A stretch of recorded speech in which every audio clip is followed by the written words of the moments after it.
Romans 7. My friends, you surely understand enough about law to know that laws only have power over people who are alive. For example, the law says that a man's wife must remain his wife as long as he lives. But once her husband is dead, she is free to marry someone else. However, if she goes off with another man while her husband is still alive, she is said to be unfaithful.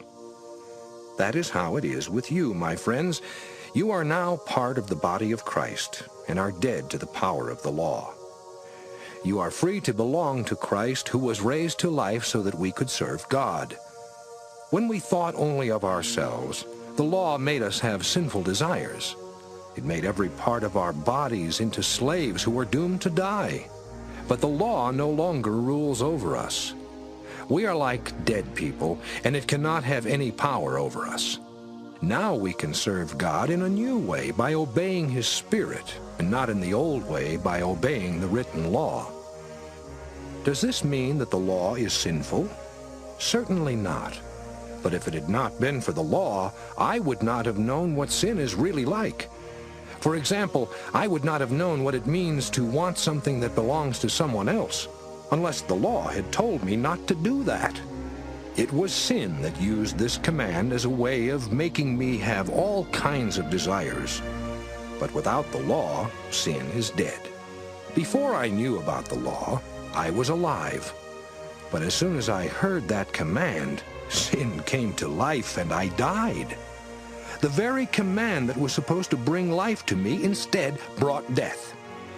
Sin used this command to trick me, and because of it I died. Still, the law and its commands are holy and correct and good. Am I saying that something good caused my death? Certainly not. It was sin that killed me by using something good. Now we can see how terrible and evil sin really is. We know that the law is spiritual, but I am merely a human, and I have been sold as a slave to sin.